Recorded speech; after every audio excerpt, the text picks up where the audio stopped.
types of human disabilities.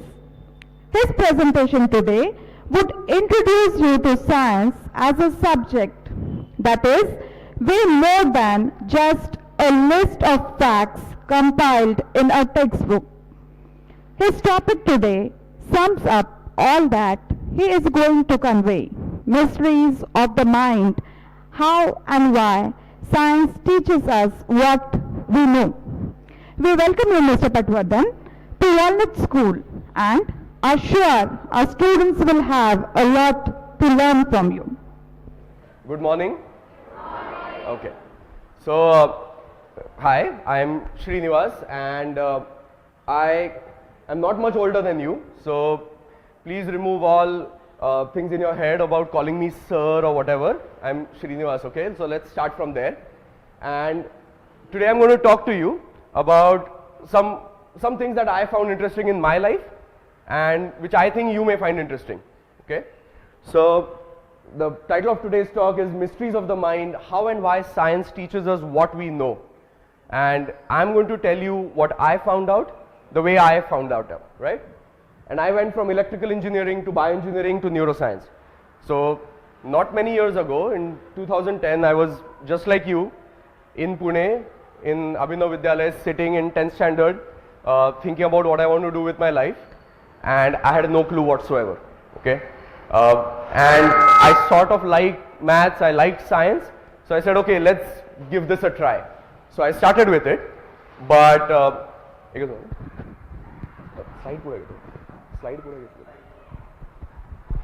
so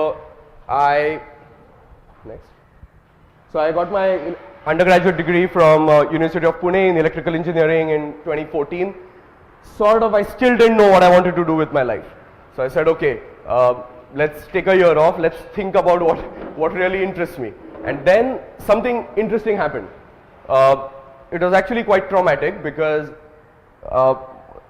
one of the persons who worked with my father, he was going into a train, and as you know, there's a gap between the train and the railway platform, right? So you need to jump to get onto the train. His foot slipped, he fell into the gap between the train and the platform. Unfortunately, he lost both his legs. And I saw the pain and the trouble that he had to go through for that. So I asked myself, how can I make his life better? Can I do something with my skills as an engineer to actually make somebody's life better? And at the time, the answer was no. So I started looking everywhere. I said, okay, if I want to learn something.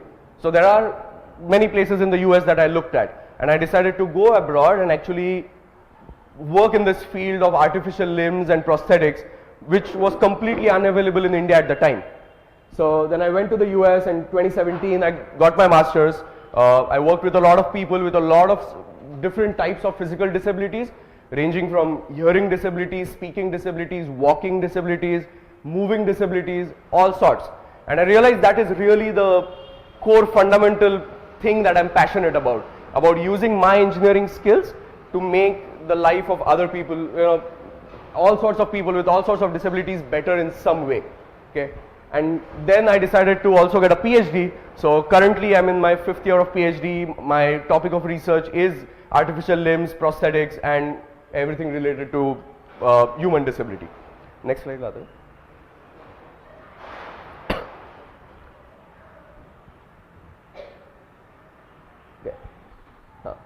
Bus.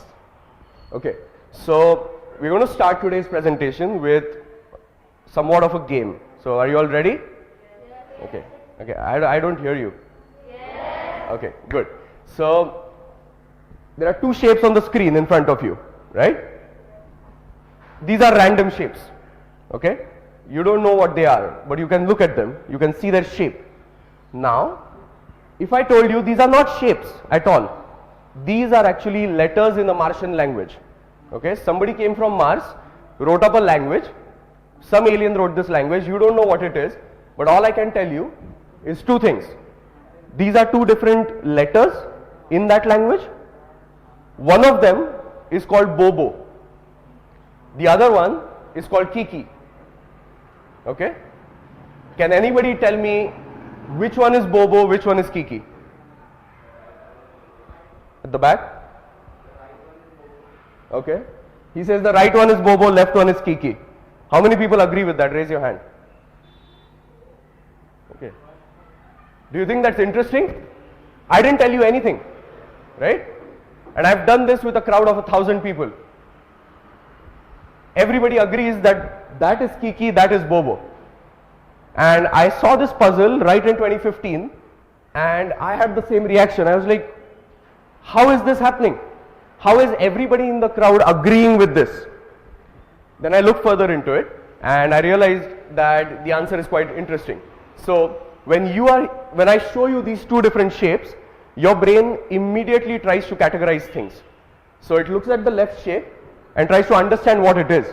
And it says it's a sharp object, it's a pointy object, there are lots of variations. Whereas on the right it says it's a smooth object, it has no variations, it's sort of fluffy like a cloud. And then I tell you that Kiki and Bobo are the names and you say, okay, even within those words, Kiki is a sharp word, it's jarring to my ears, I hear that Kiki, whereas when I tell you Bobo, it's sort of like round and circular. And somehow magically your brain puts those two things together and says that is Kiki and that is Bobo, right? And that's very interesting to me. So next. And then I realized that okay, this is so interesting because my knowledge as an electrical engineer, whatever training I had, was to learn and deal with electrical circuits and modeling them. And then I realized this is sort of the same thing. If I had to write a computer program to do that as an electrical engineer, I would do exactly the same thing that my brain just did. But only my brain did it without anybody telling it to. And that was extremely interesting to me. So I decided to actually shift my entire focus from electrical engineering to neuroscience. Next.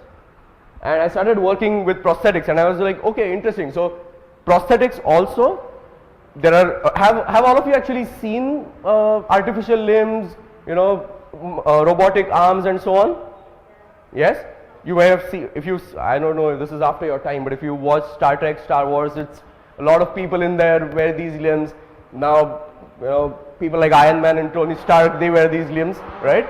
So, you might think that these are very recent inventions, but they're actually not. So when I started looking into it, I realized back in the 16th century, right? So this is 1501 to 1599. In that time, we have found these drawings that are not actually very different from what you see, you know, in your Avengers movie. It's pretty much the same. And next, in the 19th century and the 20th century, we had a lot of wars, because of which a lot of soldiers in the world wars lost their limbs and they had to be fitted with these artificial limbs. So this is sort of the design that was there around. And then now in the 21st century, we have very advanced artificial limbs that that actually put these sensors on your arms so that you can actually control that limb. Initially it was just like an attachment, it's like attaching a wooden pole to your hand and it just goes along with your hand, you have no control over it whatsoever. But now we have these sensors where we can actually control the opening and closing of them. Next. Okay, so where did all of this begin? So this is the model of an arm. If you start from the top, you decide in your brain that you want to move your limb, okay? And then what happens? So your brain decides that, okay, I want to move my right hand in some way. It generates an electrical signal. Like I said, your brain is nothing more than an electrical signal controller. So it generates an electrical signal in the motor cortex of your brain, which is responsible for moving your body parts. That electrical signal then travels down your brain from the nervous system and somehow it reaches over here. You can see the lower motor neurons, right? So those are the electrical wires in your hands. It reaches there. Those wires then suddenly have an electric current. That is attached to your muscles. And your muscle then either contracts or expands. If your your bicep contracts, your hand flexes. If your bicep extends, your hand extends, right? So it's that simple. And now imagine this happening over and over and over and over again for every small movement that you're doing. उद्या तुम्ही करंगळी हलवा, अंगठा हलवा, नाहीतर अख्खा हात हलवा. हेच सगळं होतंय over and over and over again, right? Next. But now what happens in an amputation? So your hand is cut off, right? So originally, that signal was being generated, the muscle was moving, and suppose I was going to touch something. The moment I touched any object, there was an interaction between the fingertip and that object. There was another signal generated at this fingertip, which then traveled back to my brain and told me, okay, you have touched something. Okay? But now, my brain, in an amputation, there is nothing beyond this. Okay?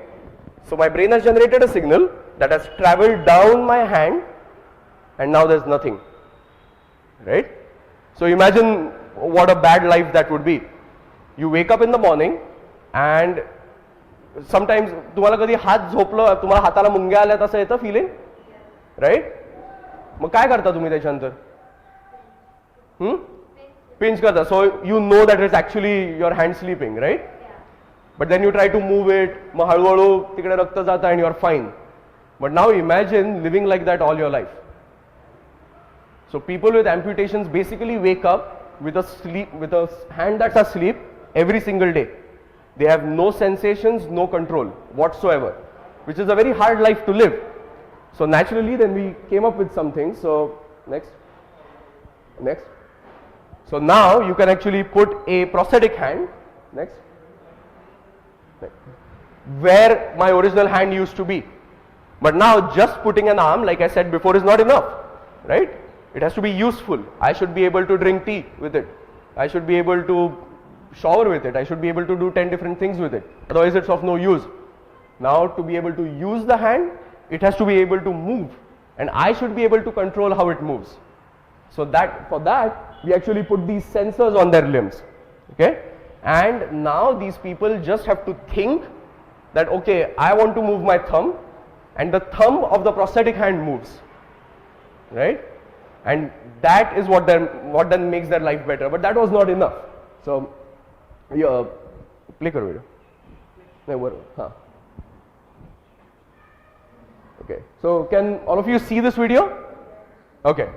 So basically this person does not have both of his hands. Okay. Both of his hands have been amputated in a traumatic amputation. He is using his prosthetic gripper, his hand, to remove these pins from one bar and then place them on another.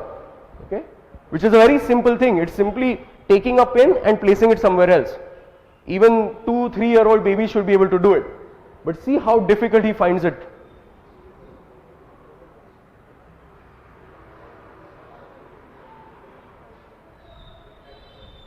He drops it a lot of times, right? Next. Now another simple action, like just drinking water from a water bottle, right? Something that we do when we are 2, 3, 5 years old. See how difficult he finds it.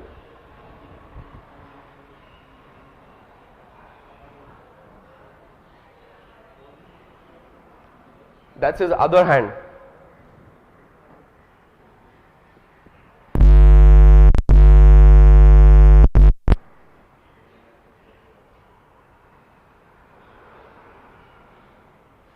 There you go.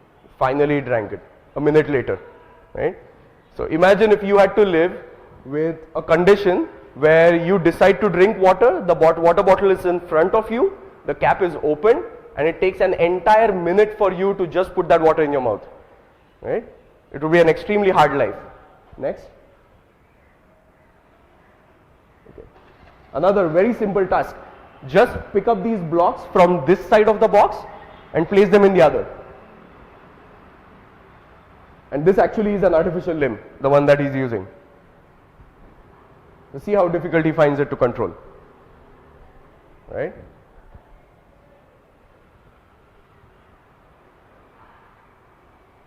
So basically the point is that a lot of development has happened in the last 100 years when it comes to artificial limbs and prosthetics, but not enough was done. So when I started working on this project, I looked at these videos and I said, that is no different than not having a hand. That is not much better, right? We need to do something to make their life much better than this. Because if just simply picking up pieces of wooden blocks or drinking water is this difficult, they won't use those hands. It's of no use whatsoever, right? Next. So we can actually skip this one. So direct end laga. Okay, so here I realize there are a bunch of problems with it. These hands are not easy to control, they have a lot of maintenance issues, they break down all the time, they're expensive, their insurance doesn't pay for it. Basically a very, very bad solution, right? Next. So what did we do? So we said, okay, interesting. So one of the reasons that those hands are so bad to control is because the sensors, like I said, that are on the hand that sort of try to understand what the user wants to do are very bad. Okay? So one example I can give you is तुम्ही सगळे smartphone वापरता ना? हां, ते हल्ली सगळे वापरतात. सो तुम्हाला नंबर लॉक माहिती आहे कसं असतं स्मार्टफोनवर? सो तुम्ही काहीतरी नंबर लॉक लावलंय, राईट? जर का तुम्ही तुमच्या नंबर लॉक मध्ये 2 नंबर असेल पण दरवेळेला तुम्ही 2 च्या इथे दाबल्यावर 3 दाबला जातो, 3 च्या इथे दाबल्यावर 9 दाबला जातो, असं जर कॉम्बिनेशन होत असेल तर तुम्हाला खूप फ्रस्ट्रेटिंग होईल ना ते वापरायला. Similarly, when people like these wanted to use their prosthetic hands, even though they did have some control on it, it was completely haphazard. So त्यांना जर इंडेक्स फिंगर हलवायचा असेल तर सेन्सरला वाटायचं की ते करंगळी हलवत आहेत आणि प्रॉस्थेटिक हाताची करंगळी हलायची. त्यांना थंब हलवायचा असेल तर रिस्ट हलायची and so on. So again very frustrating. Imagine this, you wake up आणि तुम्हाला थंब फक्त असा करायचा आहे आणि तुमची रिस्ट हलायला लागली. किती किती त्रास होईल तुम्हाला या गोष्टीचा रोज, right? And these people ultimately हा हात साईडला ठेवतात आणि त्यांचं नॉर्मल लाईफ विदाउट हँड जगतात. सो that is even worse, that they have a real hand that they can use, but they just put it in the cupboard and not do anything with it. So we decided to actually change that. So we said one of the most fundamental reasons that those hands fail is because they have very bad sensors. So we redesigned the sensor from scratch to begin with. And now, next. So now our sensors are actually capable of actually detecting movement exactly as they are thinking.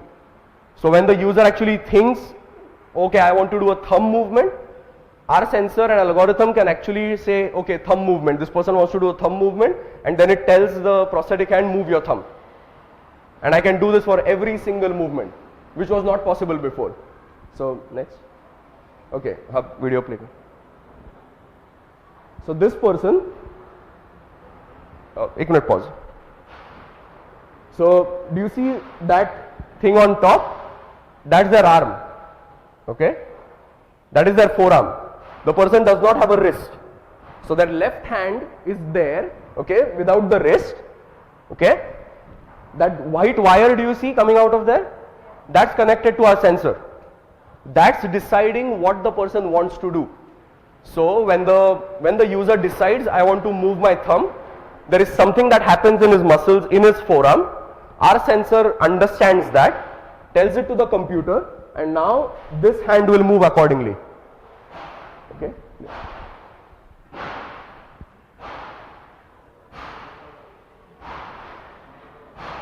So isn't that weird?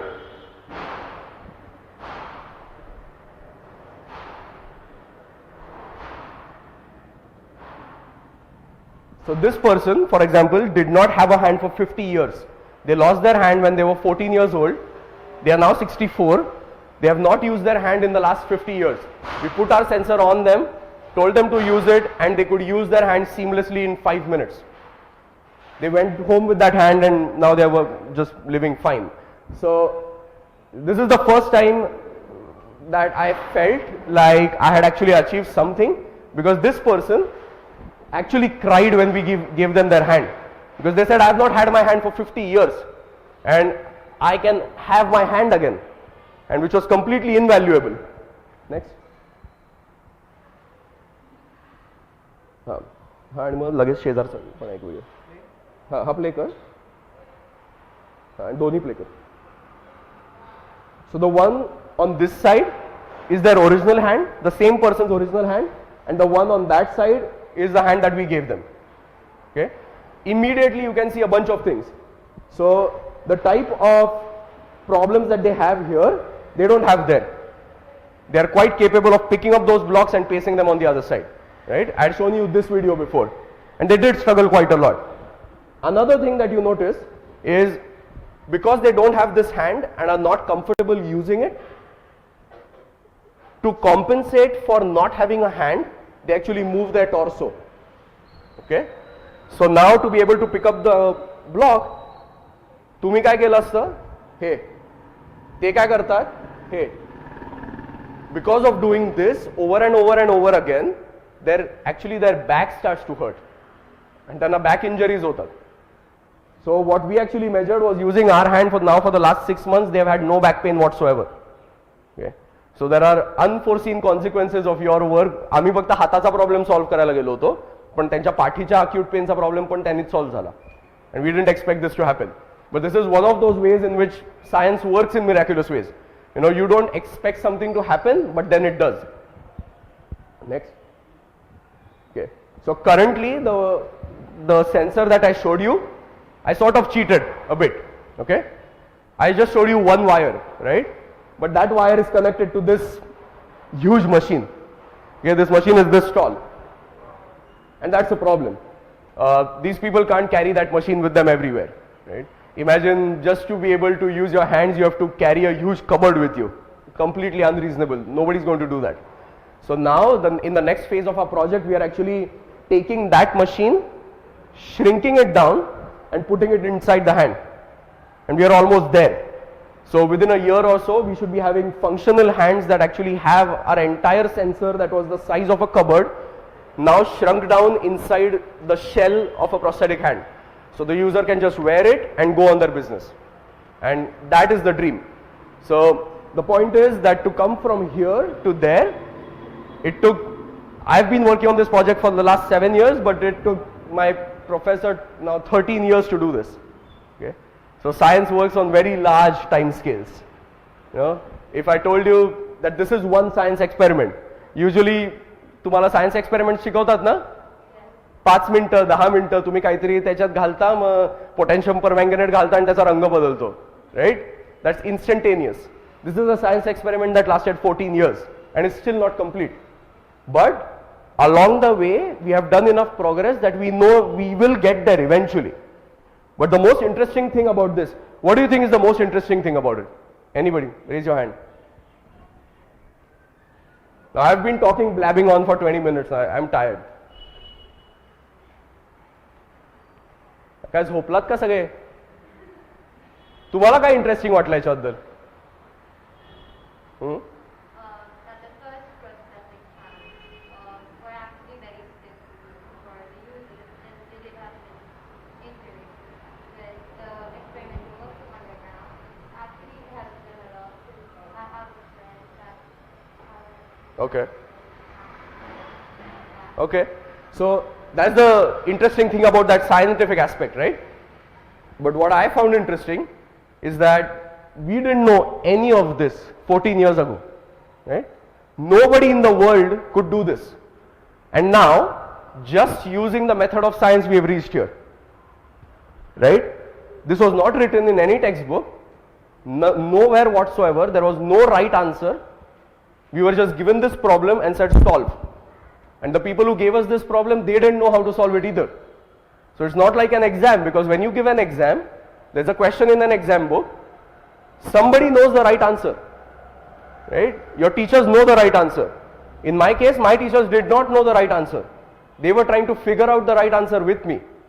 And that is what made this process very, very interesting. Next. Next. Actually, play it. So again, here, मगाशी तुम्ही तो amputee बघितला ज्याला actually हात नव्हता, right? And he was controlling the hand. This is actually me who is doing these movements. Then we are detecting them in our algorithm and the prosthetic hand moves accordingly.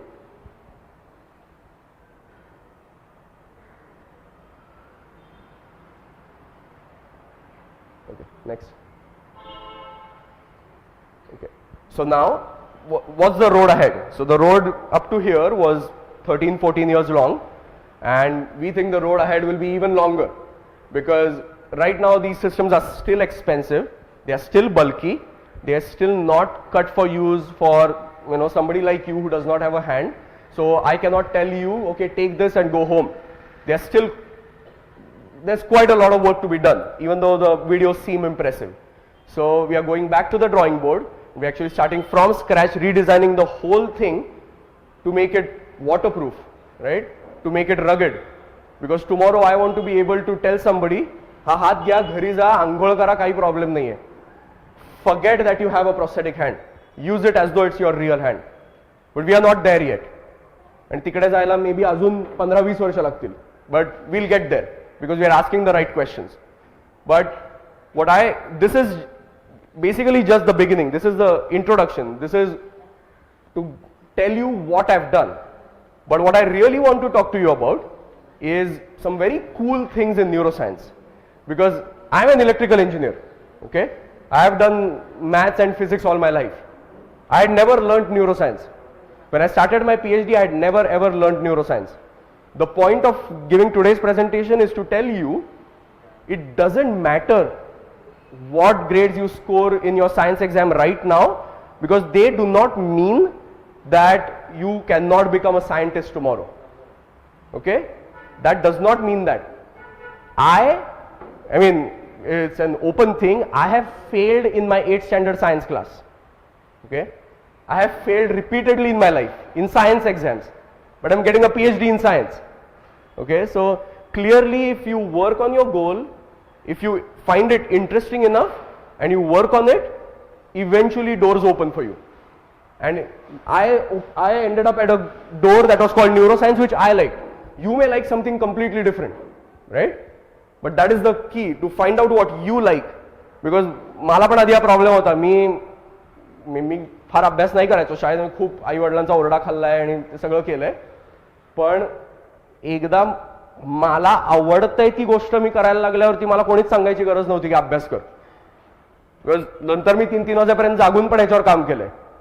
आधी म्हणजे मला homework करायला आईला ओरडायला लागायचं, right? So try to figure out what you actually like and you will find things that you are passionate about. Next. Okay, next. So now, मी तुम्हाला हे सगळे prosthetic user दाखवले ज्यांना hands नाही आहेत, right? Another very interesting thing. So आम्ही एका डॉक्टरकडे गेलो जे यांच्याबरोबर रेग्युलरली काम करायचे या prosthetic users बरोबर, आणि they told us something very interesting. They said they get these amputee users who do not have a hand, right? Again, so they do not have a hand below this. त्यांना wrist आणि हात नाहीये. They come to the clinic आणि ते म्हणतात doctor माझ्या wrist मध्ये pen होतोय. ओके? त्यांना wrist नाहीये. आणि ते म्हणतात डॉक्टर माझ्या wrist मध्ये पेन होतोय, माझा अंगठा दुखतोय, what not? And doctors were very confused because how can a person who does not have a wrist have pain in his wrist? It's completely unreasonable. त्याला औषध काय देणार तुम्ही, राईट? त्यांना पेन किलर देऊन पण काही उपयोग नाहीये, काहीच होत नव्हतं त्यांना. So then doctors realized very interesting thing. So this is another problem which we've been working on for a long time. We actually realized that they are not lying. They do think that they have a wrist. Okay? So at some point in their life, their hand got cut in a amputation, in a surgery, or in an accident or whatever. But their brain did not adjust to that. So their brain still thinks that there is a wrist attached to their hand, there are moving fingers attached to their hand, but in reality there is nothing. And what happens is their brain says, okay Shriniwas, there is a hand. They look at it, there is nothing. So their eyes say there is no hand. Their brain thinks there is a hand, their eyes say there is no hand. Because this keeps happening all the time, their brain basically short circuits the whole thing and says this is very painful, and they go to the doctor and say that my wrist is paining. It's not their wrist that's paining, it's their brain that's paining. Okay? So then we realized, how do you get rid of this problem? Because the problem was their eyes were not agreeing with what their brain thought was there. Okay? Next. पुढे जा. Next slide. हाँ, play करा video. नहीं मागे. हाँ. So this is what we did. Okay? So this is called a mirror box in which there are two holes. They insert their left hand and their right hand. Imagine they don't have a right hand. And when they put both of those inside the thing, there is a mirror in between. Okay, so what you are seeing as their right hand is not their right hand, it's a reflection of their left hand. Okay, now if I put a person's hand in there who does not have a right hand, they see the reflection of their left hand where their right hand should have been. Okay, so they put their both hands inside and try to do this, right? But now instead of seeing one hand and not the other, their eyes actually see or think that there are hands in both places. That gets rid of the problem that their eyes don't agree with what their brain thinks. Because now their eyes also see a hand and their brain also thinks there is a hand. The confusion is gone and the pain is gone. So essentially we have gotten rid of somebody's pain in a phantom wrist without giving them any pain medication whatsoever, by just using a mirror that costs 5 rupees. Right? Next. Next. Next. Next. Okay. So another very cool and interesting. So very cool and interesting thing. So have any of you ever had this experience? Because I know there are usually around 1 in 200 or so people that have this, I wouldn't say called problem, but an ability. So some people, when they see certain numbers, they see certain colors. When they hear certain words, they can feel different colors. So there are people, and I'm pretty sure that if you ask enough people, you will run into them. If I tell them, for example, whenever they see the number 7, they see the color red. Or when they see the number 6, they see a color yellow. And so on. The matching of these colors and numbers differs from person to person, but they will see that color. And this is called synesthesia. So like I said, our brain, what we realize, is nothing more than a connection of different electrical wires. Okay? So when you're born, all different types of connections exist. So your vision center, like over here, is connected to your touch sensor, taste sensor, hearing sensors and smell sensors. Everything is interconnected when you're born. When you come out of your mother's womb, the whole brain is one. Okay, everything is connected to each other. As you grow up from the age of 0 to 5, you start cutting down those connections. So some wires get cut, some regions get disconnected, and so on. And now in your adult life, you still have some connections, but not all of them. But some people actually have a genetic mutation that all these connections do not get cut. Okay? So for example, the bottom diagram is a representation of what an average adult brain connection looks like. Okay? So like you and me. On the top is somebody with synesthesia. They have up to 100 times more connections in their brains. So when they hear the number 7, the part of their brain that is able to read the number 7 is connected to the part of their brain that detects the color red. And somehow both of them get activated and they see a red 7. So these people are incapable of seeing 7 in any different color. Okay? So, which was remarkable to me. So as an electrical engineer, this is very interesting. But am I working with wires? Am I doing anything with machines? No. But I found it interesting because it works on the same principles that I learned in college and in school. Right? Next. Okay. So block diagram complete हो गया. पुढे जाओ. Okay. ठीक. So there is another disorder that we worked with. It's called Capgras syndrome. Okay. So what happens is, okay, are all of you able to recognize your moms? Yes. Are you scared of your moms? Okay, good. I am. So what happens is, there was a person who came in our doctor's clinic and said, he came with his mother, okay, and he said, doctor, I know that this woman looks like my mother, but she is not my mother. This is a fully grown adult, okay. He's 50 years old, his mother is 70, 80 years old, and he says, he diste माझ्या आईसारखी पण माझी आई नाहीये. A fully functional human being, he is not crazy. So the doctor started to probe what is actually happening. So then what we realized is the way you recognize people. So for example, you may have, you look at your mother. So what actually happens in your brain when you look at your mother? So here I've said object, but that can be your mother, right? That's your mother's face. You look at that object, your eyes look at it, that goes to the visual center in your brain that I showed you on the previous slide. That sends a signal to the emotional center in your brain, and you generate a response. So basically you recognize the face of your mother, that information is sent to the emotional center, and you are told, okay, this is your mother, be scared. Okay, there is an emotional response to that. If I see my brother, there is a feeling of love, right? Or if I see a dog, there is a feeling of being scared. So there's an emotional response attached to actually recognizing something.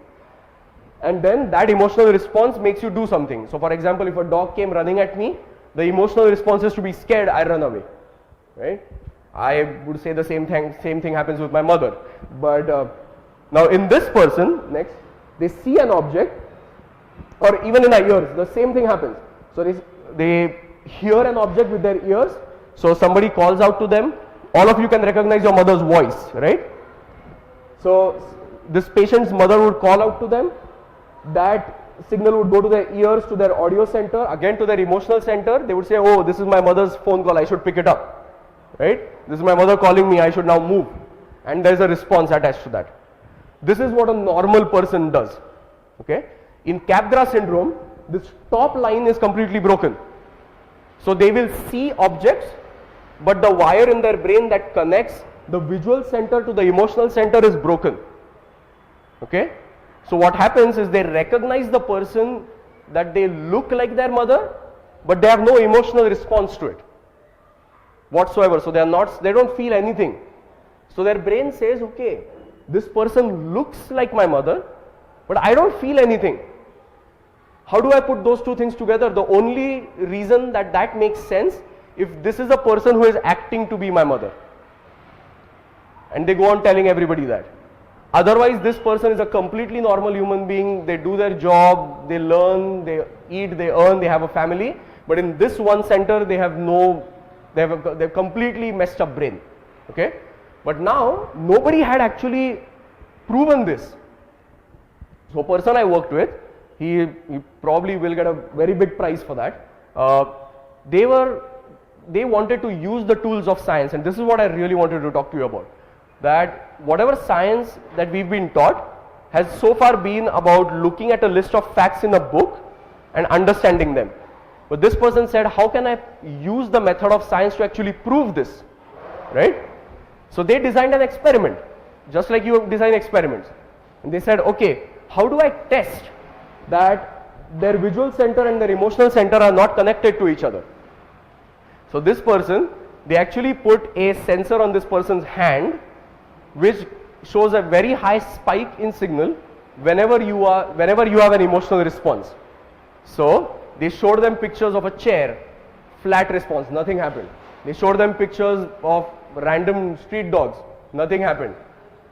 If you show a normal person a picture of their mother, there is an emotional response, and you can see that on the computer. In this person, there was no response whatsoever. When they saw their mother, there was a completely flat response.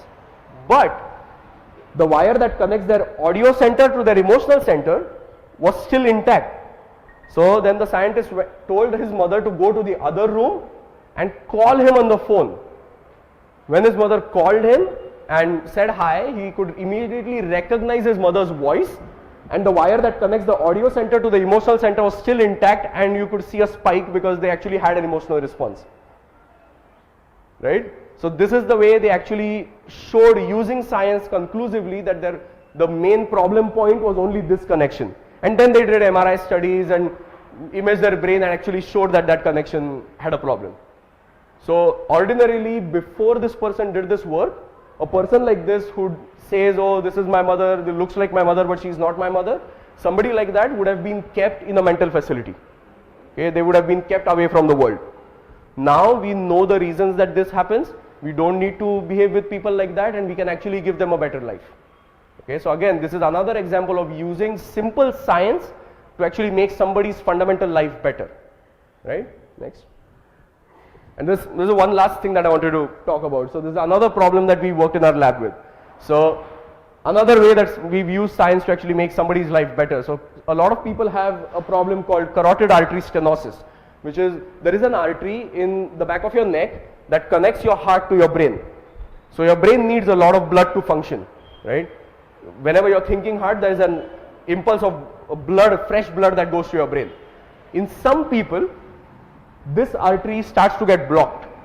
There's a plaque in that artery that starts to clog it, and essentially like a pipe that has some काहीतरी कचरा अडकलाय त्याच्यात, त्यातनं कमी पाणी येतं, right?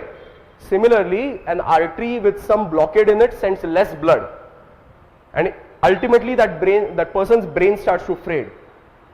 But at some point, this is just like a dam, right? There's a piece of thing that's obstructing the flow of blood. If enough pressure is built up, that dam breaks. That plaque that was built up, that blockage that was built up in the brain, that in the artery, breaks. It dislodges. It goes up the artery into the brain and damages the brain.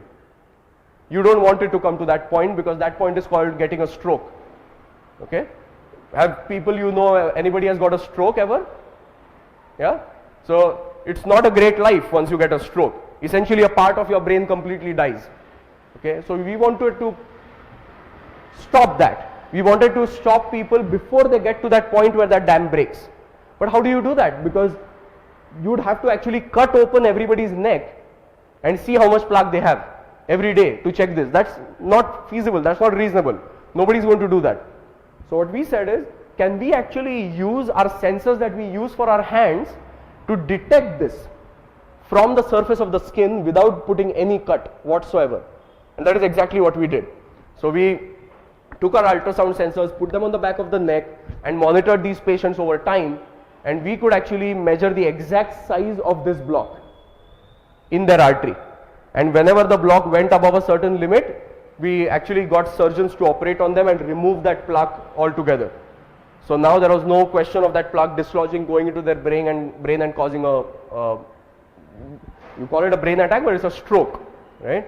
So again, there are hundreds and millions of people who have this problem, and right now there was no cure, but we came up with something that is easy to use, that can be put in a doctor's clinic, that the doctor just has to stick something on the back of their neck, and this patient's life can be saved. And they don't even know that their life is danger to begin with. Same thing can be done for hearts. A lot of people get heart attacks, right? One can actually use this sort of technology to monitor somebody's heart health before they have a heart attack. There is very little that you can do after somebody has a heart attack, right? Next. So most important thing, and I'd like to conclude with these two slides. So how did we learn all this? So I talked to you about a lot of different things, right? Ranging from prosthetic limbs and brains and all types of neurological syndromes and even plaques in the arteries. But we used a very fundamentally unique method to deal with this. And you all know that method. That method is the method of science.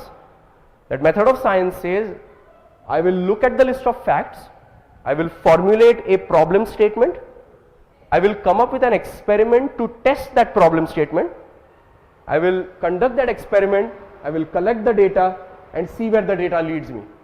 And if I follow this method, we believe that you can basically solve any problem in the world if you follow this fundamental method. So you have to be looking at the world and coming up with a possible explanation for it. So like in our case, for the carotid artery problem, everybody thought that, oh no, these plaques suddenly build up at some point in time and this happens. But we thought maybe that's not the case. Maybe they build up slowly over time, and maybe we can actually measure that. Okay? Then you have to make a prediction based on your hypothesis. Your hypothesis just means your guess of how the universe works. So in our case, the guess was that this plaque builds slowly over time. So we wanted to test that. Then you have to design an experiment to test that hypothesis. That experiment should be able to falsify your own hypothesis, which means that any experiment you conduct, it may not be able to tell you that you were right, but if you were wrong, it should definitely tell you that you were wrong. Okay? And that's called falsification, which means we have a talent for fooling ourselves, but we should not let that rule. Okay? Then collect the data using that experiment, analyze the data. And if all above criteria are met and if your prediction came true, only then your hypothesis becomes a theory. Right? So here you hear this word a lot, I have a theory. That's not a theory. A theory is not a hypothesis doesn't become a theory unless it's supported by facts. Okay? So the gravitation theory is a theory because every time you throw an apple from a window, it will fall down. There is a fact. Okay? But a lot of times we use the word theory very loosely. So a lot of times we are actually talking about hypothesis, which is what we think how the world is, not how the world actually is. Okay? Next. So the learning so far that first of all the brain is a network. A variety of psychological disorders can actually be explained using neurology, which is very fundamental because when I grew up, which was not many years ago, a lot of people used to be kept in mental institutions just because they were different, weird, or people did not understand what they were saying. But that should not be the case now. We are able to understand these problems from a fundamental neurological aspect. So there's no point in just keeping people in the mental hospital saying they are crazy. Using science, we can actually figure out the problem and even solve it. The critical assessment of the data using the methods of science is the best tool to get the answer. So it may not be the greatest tool, but it's the best tool we have. Because only scientists have been able to answer these questions. So clearly, it's the best tool we have so far. And most importantly, these last two things, so case studies and anecdotes or personal experience are not the same as data. So something may happen with us and we think that that is real or that is what happens in the world, but 10 billion other people may have some other experience, right? So just because something happened with me does not mean that that is the only reality in the world, right? And the last is the most important, which is science is not a list of facts but a way of thinking. So if you ask me today about all the science that I learnt in 10th standard, sorry, I will probably fail. Okay, but what I did learn and what was impressed upon me is how to learn. How, given a set of rules, how do I learn those rules? Rather than being these are the set of things that you have to memorize and then 2 weeks later I'll ask you about them and then 3 weeks later you'll have been forgotten them, right? So that's one of the most fundamental aspects to all of this. Can you learn how to learn? Okay, do you understand the concept behind something or are you just reading things on a piece of paper and just puking them 2 months later on an exam? Next, I think that's all. Yeah. Next. Yeah. So, yeah, thank you and I'm happy to answer any questions.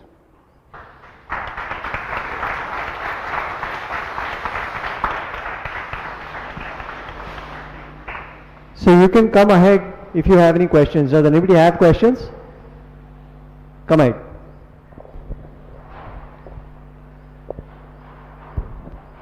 एकच minute, huh? And if you don't have questions, that can mean only one of two things. Okay? You either understood everything I said, or you understood nothing that I said. If it's the latter, I'll feel bad, and the first is not possible. Okay? So I am coming for everybody. So my question was that right now we're seeing these people that don't have like limbs or like arms and they are actually disabled for the society. So if the technology is advanced enough, can these people actually evolve into doing some super things? Like, you know, now we have limbs, like you can't feel the limbs, prosthetic limbs. So can you like pick up something really hot and still be okay with it? So can they surpass actual human boundaries in the future? Yeah, so are you into watching sports at all? Yeah. Okay. So you should Google a guy, he was, his name Pretorius. He was a South African runner and he was called a blade runner. So he didn't have both of his legs, but he had blades on his, he had artificial limbs which are essentially springs with blades. Okay, and he won the 100 meter in the Paralympics. Okay, and he actually runs faster than most people with actual legs, because for that one specific act of running, blade legs are better than normal human legs. Okay, so just like you said, tomorrow these people, if the technology does get advanced enough, they'll not only reach our level, they'll go further, because if I wanted to actually push something with my hand, your hand has limitations, your hand has bones, right? So if you punch this wall hard enough, your bones will break. That's not a problem for them. They can keep punching through the wall. So yes, the path does not stop there, it actually goes to being superhuman. So one interesting thing that happened was we actually worked with 600 kids who are all under the age of 10 who have lost their limbs, okay? And they had this problem that they would wear these limbs, go to their school, and people would make fun of them. We were like, so they didn't want to wear these prosthetic hands because, like you said, these look robotic. So they were made fun of in school. So we actually painted those limbs to look like Iron Man's hands. So now the kid was suddenly cool. So they didn't have a prosthetic hand, they had Iron Man's hand, they had Captain America's hand. So, and now they are just as any other kid in school. So yes, the path does not lead or just stop there, it goes much further. Thank you.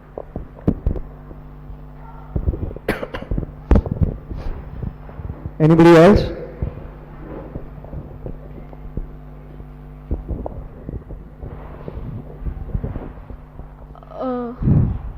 Am I audible? Yeah. Yeah. So like the thing is, whenever I decide to move my hand, it almost moves instantaneously. But in the prosthetic arm, I realize there is a lot of delay. What causes this delay and how can we avoid it? Okay. So that's actually very good because that question is usually not the question that I get asked in a public seminar. I usually get asked that in like a science conference or something, that because there's a delay, there would be problems in using their hand, right? So typically, the real answer to that is when your brain decides to move your hand, there is about 100 millisecond gap between your brain thinking it wants to move and your real hand actually moving. You think it's instantaneous, but it's not actually instantaneous. There's 100 milliseconds of gap in there, okay? Unfortunately, in the prosthetic hands that we use, because there are motors involved, there's a computer in the pipeline, there's electrical connections and so on, that instead of 100, it's currently 300 or 400 milliseconds. That's why you see this gap between them doing something, it getting detected and the prosthetic hand moving. But in the next iterations of a project, we are actually trying to close that gap. So it's basically all the electrical architecture that's in between. Okay. So it's akin to, for example, you have a doorbell on your house, right? Somebody clicks that doorbell and there's a ring that happens in your house. That's instantaneous. Yeah. Instead of that, if there was a security gate at the front of the society, somebody came there and said, sir, I'm here.